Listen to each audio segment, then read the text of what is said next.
Assalamualaikum warahmatullahi wabarakatuh. Selamat datang di podcast BNN Kabupaten Balangan. Kali ini kita akan berbincang-bincang dengan Duta Genre, inovator genre Kalsel, Kalimantan Selatan. Dan sebelum kita memulai berbincang-bincang, mari kita subscribe dulu channel YouTube BNN Kabupaten Balangan dan follow IG info BNNK Kabupaten Balangan. Kali ini kita akan berbincang-bincang dengan Mbak Nur Hafizah selaku inovator Duta Genre Kalimantan Selatan. Beliau berumur 17 tahun dan berpendidikan di Madrasah Aliyah Negeri 3 Balangan. Selamat siang, Mbak Hafizah. Siang kakak. Cantik sekali, terima kasih. Kali ini kita akan berbincang-bincang mengenai peran remaja. Karena memang di sini Mbak Hafizah kan merupakan perwakilan dari remaja yang ada di Kabupaten Balangan. Menurut Mbak Hafizah sendiri, pandangan remaja terhadap penyalahgunaan narkoba itu seperti apa? Baik, sebenarnya remaja sekarang tuh ya memandang narkoba dan penyalahgunaannya itu jelas hal yang buruk, terlebih dengan perkembangan teknologi dan informasi yang sekarang penyebaran informasi itu begitu mudah didapatkan melalui HP, gadget dan sebagainya. Jelas ya pasti tanyakan aja ke setiap remaja, bahkan kepada pengguna, dia pasti tahu ini bukan hal yang baik. Makanya pengguna melakukan itu kan pasti sendiri di tempat yang sepi, tidak ingin lihat orang lain karena dia tahu sebenarnya itu hal yang buruk. Tetapi kenapa dilakukan? Yang pertama mungkin karena faktor pribadi, lingkungan dan lain sebagainya, terlebih keluarga. Kadang ada anak yang mengalami depresi, tekanan atau bagaimana, sebenarnya itu wajar didapatkan di usia remaja karena kan ada yang namanya krisis identitas diri. Krisis identitas diri ya Mbak? Siap. Kayak aku bingung nih sebenarnya tujuan aku hidup, belum menemukan tujuan hidup biasanya. Masih bingung, masih mencari jati diri gitu ya. Labil dan sebagainya. Ditambah biasanya di keluarga itu kan ada konflik-konflik dan dia tuh kayak merasa gak sanggup untuk itu, dan akhirnya karena tidak ada tempat untuk mencurahkan apa yang dia rasakan, bertukar pikiran, akhirnya datanglah biasanya ya itu kan menjadi target-target orang-orang yang mengedarkan narkoba biasanya. Iya, itu mungkin sangat berkaitan dengan pergaulan sehari-harinya ya Mbak Piza ya. Jadi karena benar kata Mbak Piza tadi, rasa ingin tahu yang tinggi, karena kan kategori umur remaja ini memiliki rasa ingin tahu yang tinggi. Jadi dengan adanya penyalahgunaan narkoba, mereka narkoba itu seperti apa sih? Dan kita akui sebenarnya para pengedar itu makin hari makin kreatif untuk gimana istilahnya kayak PDKT nih sama calon korban. Pasti kayak lebih datang sebagai orang yang mau mendengarkan dulu. Kemudian secara perlahan akan kayak, kamu coba dulu deh pakai ini, kamu pasti bisa lupain masalah kamu. Itu biasa sebenarnya peran kita sebagai orang sekitar itu harus lebih aware, harus lebih peduli dengan setiap orang yang ada di sekitar kita, karena siapapun orang terdekat dan tersayang kita bisa jadi terjerumus dalam nafsu ini karena apa ya? Karena kita kurang peduli, karena kita kurang memberikan kasih sayang, kurang aware lah terhadap dia ya. Atau menurut kita udah memberikan perhatian tapi menurut dia itu bukan perhatian, aku merasa dikekang gitu. Akhirnya mencari kebebasan dengan cara nge-fly. Seperti itu biasanya yang terjadi di remaja ya Mbak ya. Banyak faktor. Mungkin Mbak Piza bisa berbagi pengalaman, apakah selama pergaulan Mbak Piza atau selama kegiatan Mbak Piza di sekolah, apakah pernah melihat atau mendengar penyalahgunaan narkoba yang sekelompok lah dengan Mbak Hafizah? Mungkin tidak, tapi kami pernah nih waktu jam kosong main-main di kelas nih ramai gitu, tiba-tiba ada anak kecil parkir sepeda di belakang jendela kami gitu. Sebagai para cewek-cewek lah ya, apa nih gosip nih kayak langsung kayak di balik jendela tuh apa, ternyata anak kecil itu ngumpet di balik jendela kami yang kebetulan belakang kelas kami itu kuburan, jadi sepi gitu. Dengan plastik itu ngelem gitu, ngelempoks, dan kami nggak ada kenal ini orang mana, nggak ada yang tahu karena bukan orang sekitar sekolah kami gitu. Bisa kategori umur berapa kira-kira ya Mbak? Mungkin masih SD di bawah 12 tahun. Sudah ngelem ya. Dilaporkan nggak ke pihak sekolah atau nggak sempat gimana? Kayak sekilas kami itu kan kami nih sebagai perempuan kan biasanya cepat gitu ya, kayak hebohnya tuh datanglah anak-anak cowok gitu, ikut kayak gitu, kaget dia lari. Langsung lari ya, mungkin sudah ditegur sama teman-teman yang lain, jadi dia sudah kaget melihat ditegur langsung lari kan. Ia tahu itu salah, makanya ngumpet di situ kan. Benar. Udah tahu ketahuan, aduh aku harus cari tempat lain lagi Kasian banget sih Kasian banget sebenarnya. ya anak-anak itu. Berarti Mbak Piza sendiri kan sekolah di daerah Kecamatan Lampiung begitu ya Mbak Piza. Apakah di sana masih banyak anak-anak yang golongan remaja yang terpapar penyalahgunaan narkoba? Mungkin Via sendiri kurang bisa memastikan atau gimana, cuma menurut Biza pintu utama narkoba itu pasti rokok ya. Ketika dia Siap. sudah terpapar rokok itu akan kayak seakan membuka satu pintu untuk para pengedar dan berbagai jenis nafza untuk masuk ke dalam. Masuk ya. Mungkin rata-rata di sana teman-teman Visa sekolah sudah rata-rata merokok ya anak-anak laki-lakinya.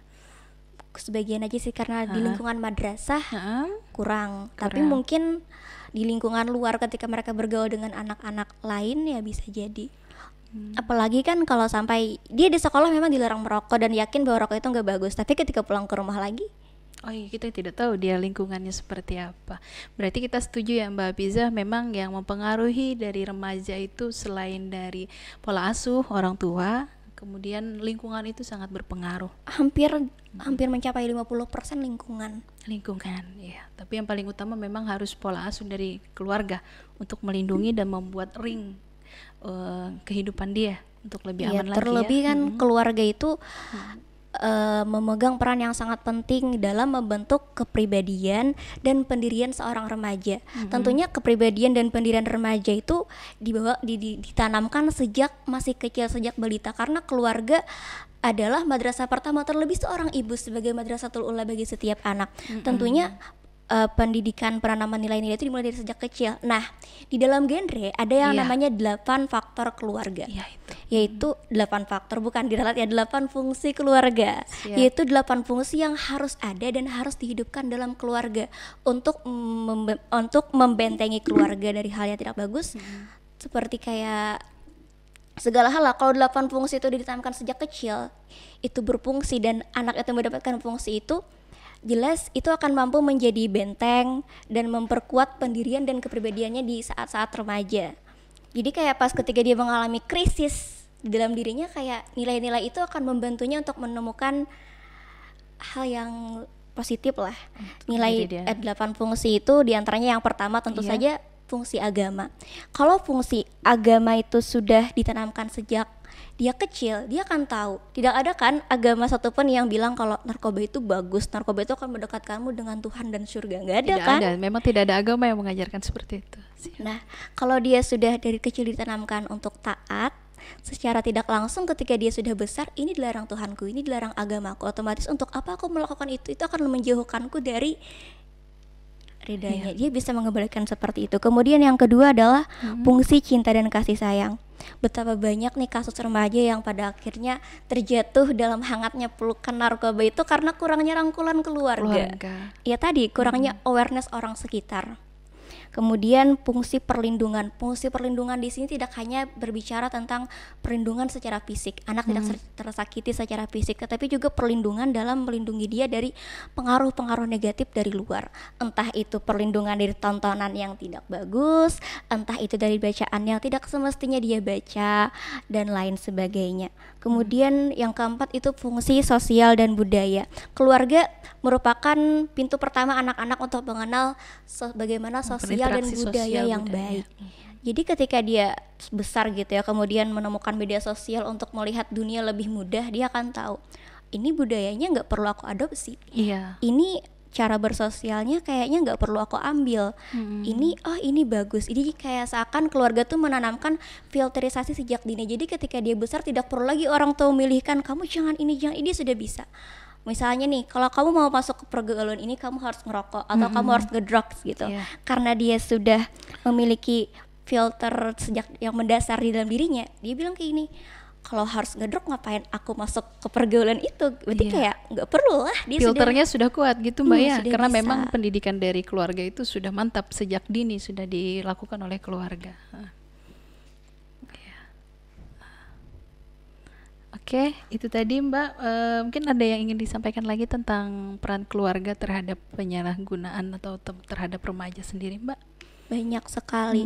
Yang pertama, kalau menjadi orang tua dengan anak remaja, keluarga yang punya remaja itu, kita bukannya dia sudah remaja nih, sudah kayak kita lepas tangan gitu, nggak bisa. Semakin dia tumbuh, kita harus semakin ada gitu loh di samping dia. Selain sebagai orang tua, kita juga harus mungkin orang tua harus bisa berperan sebagai pendengar yang baik. Ketika anak membutuhkan orang untuk berikan kasih sayang, dia dapat. Ketika anak membutuhkan orang yang untuk mendengarkan, dia dapat. Ketika dia butuh orang yang hanya perlu untuk merangkulnya lebih hangat, dia dapat gitu. Entah ibu, ayah, kakak, atau siapapun. Yang jelas seorang remaja itu dia punya yang namanya labil. Nah, ketika dia labil, jangan sampai labilnya itu malah jatuh ke tempat yang salah. Iya, biasanya labil kan putus pacar, atau dibully teman, atau perkelahian antar teman. Takutnya nanti biasanya banyak yang jatuh ke apalagi kan salah satu rayuan narkoba itu gini kan, kalau kamu pakai sabu cepat langsing gitu. Nah, kemudian anak-anak muda cewek-cewek nih yang terobsesi untuk punya body goals nih, aduh aku harus nyabu gitu. Nah, tapi padahal seandainya keluarga itu mendengarkan keluhan dia tentang aku mau bikin badanku lebih ideal, mungkin bisa lebih diarahkan ke sana. Kita itu bersaing untuk ini remaja, kita bersaing untuk merangkul dia. Siapa yang lebih cepat merangkul dia ketika dia terpuruk narkoba atau kita? Gimana kita mau lebih cepat merangkul dia kalau kita nggak ngerti dengan keadaan dia, kalau kita kurang aware sama remaja kita. Oke, berarti memang anak remaja ini memang perlu banyak cara menanganinya ya Mbak ya, terutama kan remaja ini karena masanya ingin tahu yang sangat tinggi, rasa ingin tahu sangat tinggi, jadi dia juga pun perlu perhatian yang sangat besar dari keluarga. Karena benar kata Mbak Fiza tadi, siapa yang duluan merangkul, keluarga atau narkoba? Kalau keluarga kurang merangkul dia akan lari kepada narkoba. Oke, terima kasih Mbak Fiza penjelasannya tentang peran remaja, pandangan remaja terhadap penyalahgunaan narkoba, terutama dukungan keluarga terhadap remaja itu sendiri dan terhadap perkembangan remaja untuk pertumbuhan dia semakin dewasa. Begini Mbak Fiza, definisi remaja tadi kan Mbak Fiza sudah menjelaskan keinginan remaja, habis itu dukungan dari keluarga. Mbak Fiza sendiri merasa dampak narkoba terhadap remaja itu seberapa jauh sih Mbak? Jauh banget. Selain dari dampak, kita pasti kan kayak ngelihatlah dampaknya secara psikis jelas, mental jelas. Kalau sudah psikis, mental itu diserang oleh nafza, kita jangan berharap ada produktivitas dan kreativitas dari anak muda kita. Jadi bagaimana dia mau berkarya lebih untuk bangsa gitu, sedangkan dalam dirinya itu sedang berperang untuk melawan yang namanya narkoba yang sedang terperangkap di dirinya kan. Iya, benar-benar. Berarti memang perlu benar sih Mbak ya, memang harus keluarga paling utama kalau untuk remaja. Keluarga adalah bagian terkecil dari sebuah negara. Kalau banyak keluarga yang baik, yang benar, yang sehat dalam melakukan pola asuh terhadap anak, jelas generasi Indonesia ke depannya akan menjadi generasi emas. Tapi bayangkan jika generasi Indonesia nih yang saat ini itu diasuh dengan pola yang salah, kemudian lingkungan yang tidak membantu dia untuk tumbuh, ya jelas Indonesia akan semakin sulit untuk memerangi peperangan narkoba ini, karena keluarga sendiri tidak support gitu untuk saling itu. Nah, selain keluarga, kita juga harus sebenarnya sesama remaja saling mendukung.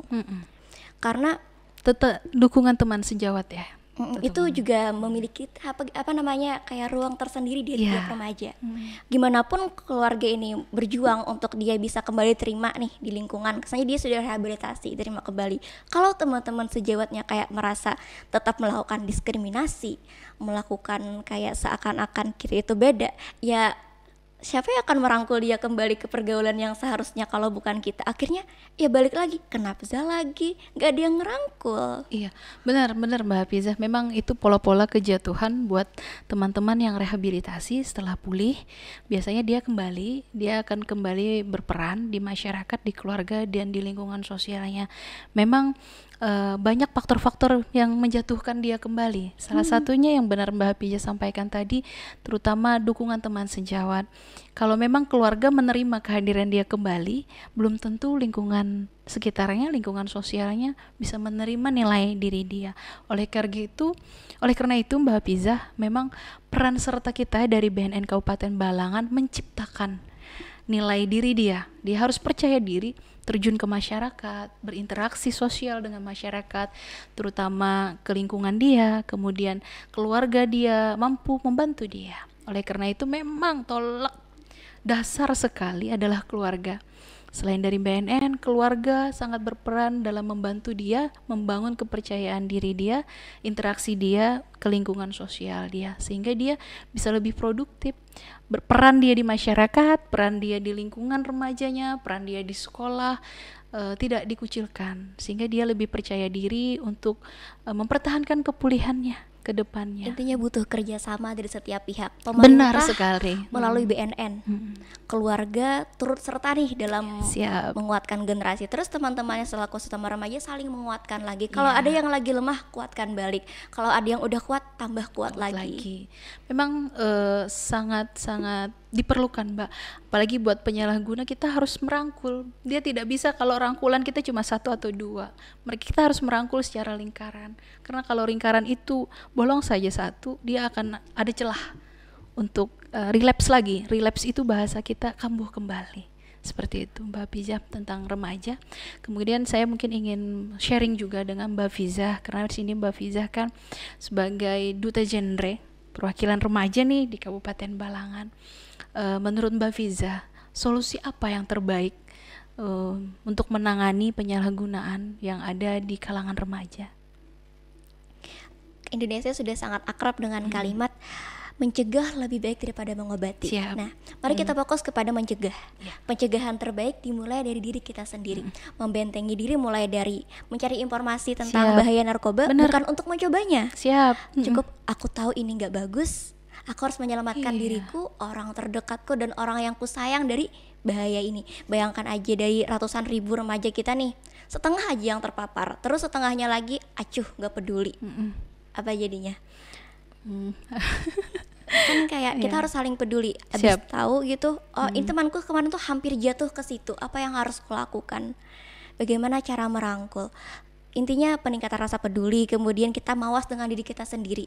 Terlebih kan ini ya gimana ya, para pengedar dan sebagainya itu pasti kreatif banget, punya 1001 macam cara untuk terus mendekatkan dia dengan para targetnya, utamanya remaja nih.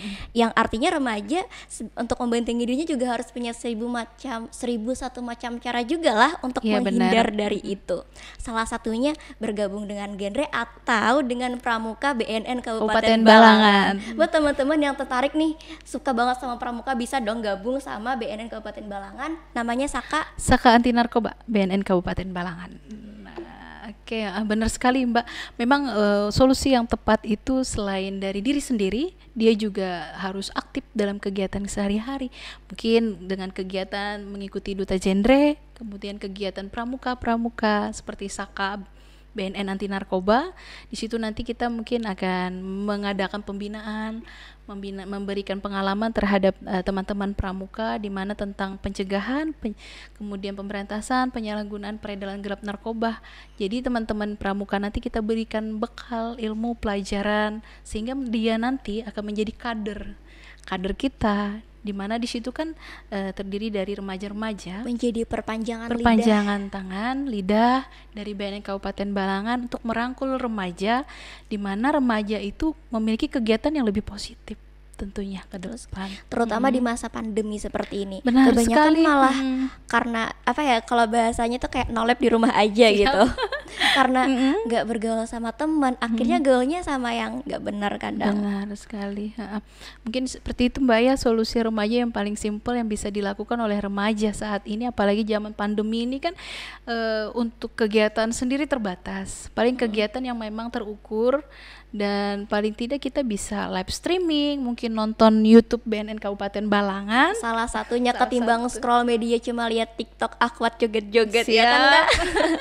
Kemudian bisa cari informasi tentang bahaya penyalahgunaan narkoba. Lebih bagus lagi ikut mengkampanyekan. Benar sekali Mbak Hafiza, ikut mengkampanyekan tentang bahaya dari penyalahgunaan narkoba.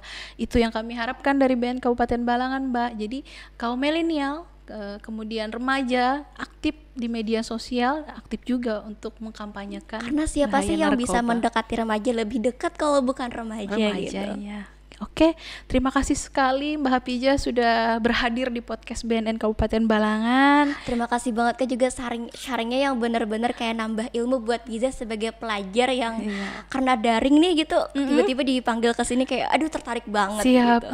Lain kali nanti kita bisa sharing lagi, kita bisa berbincang-bincang lagi karena BNN Kabupaten Balangan sendiri sangat antusias terhadap kegiatan-kegiatan Duta Genre Kabupaten Sama Balangan. satu lagi Kak, kita kan biasanya kalau main media sosial tuh suka share-share informasi nih. Siap. Nah buat teman-teman kadang jangan sampai salah informasi ya, terutama kayak tadi misal obat terlarang ini bisa bikin langsing, bisa bikin kita lebih melek dan sebagainya gitu. Itu harus kita ada namanya yang saring baru sharing. Jadi di saringnya itu 3 kali saring nih dulu. Iya, benar. Baru di sharing, jangan sampai gara-gara kita sharing hal yang salah ada misalnya 100 yang lihat dari status kita. Ya bisa jadi kayak termotivasi untuk mencoba juga. Jangan sampai lah ya. Jangan sampai. Jadi sebelum menyampaikan filter dulu, disaring dan disaring. Baru di sharing. Di sharing.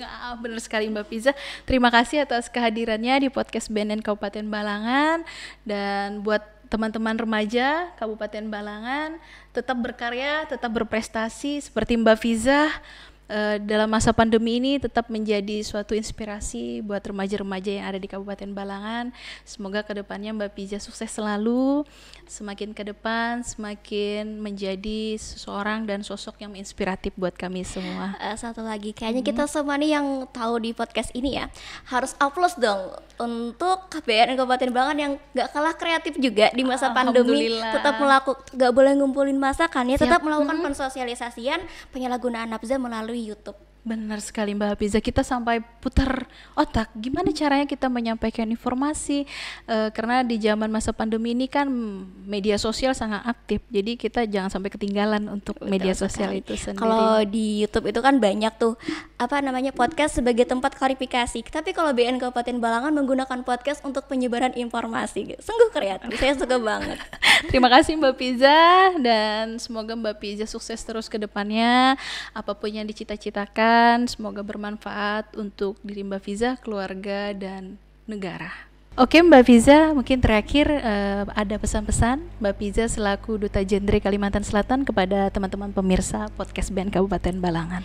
Oke teman-teman, bantu kita untuk menzerokan dan menolkan 3 masalah utama remaja, yakni triad KRR. Yang pertama adalah katakan no pada seks pranikah, pernikahan dini, dan penyalahgunaan nafza yang terangkum dalam Salam Genre. Salam Genre. Kami dari BNN Kabupaten Balangan juga punya tagline Mbak Fiza. Apa tuh? Oke, salah satunya adalah War on Drugs, kemudian Dalas Hangit Kada Narkoba, Berantas Narkoba, dan Wajah Sampai Kaputing. Terima kasih atas kehadirannya. Salam sehat Mbak Fiza dan sukses selalu. Terima kasih. Baiklah teman-teman podcast BNN Kabupaten Balangan, kali ini kita akan mengakhiri bincang-bincang bersama Mbak Fiza, dan kami selaku dari podcast BNN Kabupaten Balangan memohon maaf apabila ada kesalahan kata, dan sampai jumpa pada podcast berikutnya. Assalamualaikum warahmatullahi wabarakatuh.